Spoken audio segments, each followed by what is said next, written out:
Every time it seems like the Thunder can't get any better, they find a way to elevate their game. And now they're going on to the NBA Finals. And not only did they win the West, but they did it pretty thoroughly as well. This was a 68 win team in the regular season, and they have lived up to that so far this postseason. Going into the conference finals, they just came off a 7-game series against Denver. But for the most part, they didn't really show any fatigue against Minnesota. They win the first 2 games. Then, in a really big outlier in the Target Center in Game 3, Minnesota blows out the Thunder. Game 4, it's really close, but OKC comes out on top.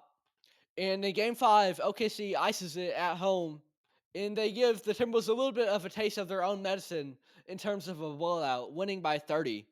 This was a great showing for Oklahoma City, and they're going to the finals with a lot of swagger and confidence for good reason. This is a team that absolutely believes that they can beat anyone that you put in front of them, and it really feels like they can. You've got an incredible big three for this team, of course, led by the MVP of the league, Shai Gilgeous-Alexander.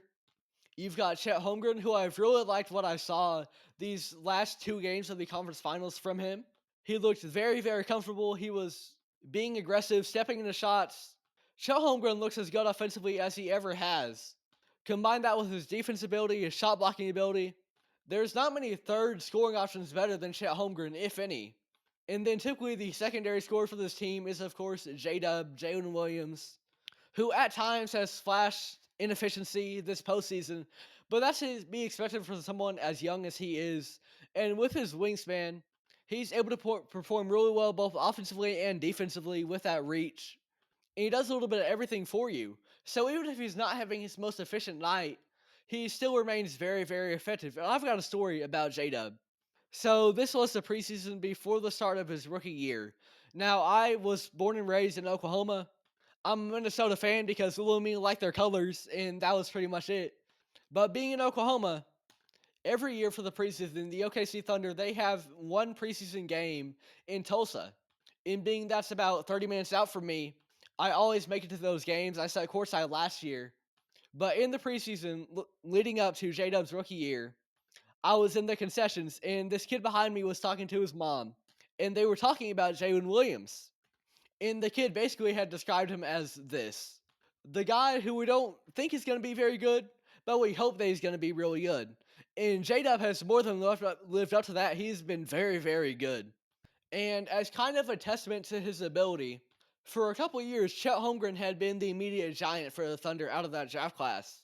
This was someone who is very well regarded as a prospect at Gonzaga, and of course, you have the comparisons to Wemby, but J Dub, with his level of play, has forced himself into conversations to force the media to recognize him for the caliber of player that he is.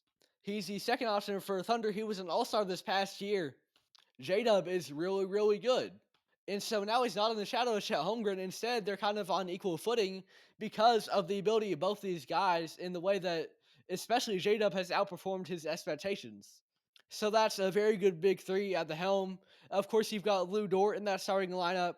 I liked what I saw from him this past game. Now, it wasn't the most efficient night looking at the box score, 4 for 11 from the field. He was also 4 for 10 from 3, though, so he was really aggressive and really confident out there beyond the arc. He's not the only lights out shooter on this team, though. You've, of course, got Isaiah Joe, who had 11 points in 6 minutes. That coming, at the end of the game when both teams had kind of pulled their starters. But regardless, it showed you that Isaiah Joe is capable of hanging on the biggest stage. In going to the finals, we could see some even more minutes from him, kind of because of what he showed you in this game. Isaiah Joe has really been incredible for OKC this entire year. Knocked down from beyond the arc every single time. And of course, looking at the rest of the team, you've got Cason Wallace, incredible defender, coming to his own offensively. Isaiah Hartenstein, because OKC, they needed big depth behind Chet Holmgren, and they bring in Isaiah Hartenstein past offseason. That's worked out very, very well for them. You talk about Cason Wallace being a good defender. How about Alex Caruso? One of the smartest, if not the smartest, defensive player in the entire league. He is so valuable for this team. And all other 29 NBA teams, they would kill to have Alex Caruso on their roster. He makes that much of an impact on that side of the court because his offense isn't always too special, but what he does for you defensively is absolutely amazing. It is game changing for the Thunder. And typically, when you have someone of his stature, of his size, if they're a really good defender, that's only going to be on the perimeter. But he's held his own against the likes of Naz Reid in this series, Julius Randle, made them really uncomfortable. That past series, Jokic, even the best offensive player in the league, a generational kind of big man, he made Jokic uncomfortable at times. Alex Caruso can do everything for you defensively, no matter the matchup, and he is so important to this team. You look at this finals, they're probably going to be up against the Pacers. I like the odds of Alex Caruso on the likes of Tyrese Halliburton, Pascal Siakam, Aaron Nesmith, even Miles Turner, based off what we've seen in these past series. You can put Alex Caruso on any of them, he's going to more than hold his own. You can't teach that kind of versatility, you can't teach that kind of effort, you can't teach that kind of basketball IQ. Alex Caruso is incredible, and no matter where you stick him in this finals, he's going to go a lot of places, and he's going to be impactful in every one of them. And overall, he is kind of a great indicator of the Thunder as a whole. Really symbolic of this team and their abilities. Because much like Alex Caruso, you can put them in a lot of spots, but you can always count on them to perform, is what we're seeing.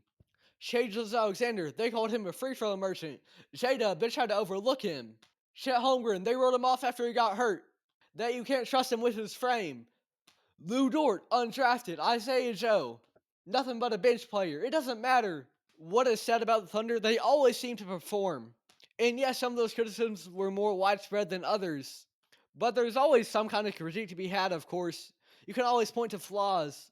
But for Oklahoma City, they always managed in these past couple years to become undeniable. And no matter what flaws they might have, they always come out looking pretty complete. And this year, they look pretty unstoppable. This is a team with a very good chance of becoming NBA Finals champions. Their first time on that stage since Russell Westbrook, Kevin Durant, and James Harden led Thunder. And they might get a chance to do something that even that team never did and stand atop the peak of the NBA mountain of success. Could the Oklahoma City Thunder become your next NBA champions? It's looking like they're going to be pretty hard to stop.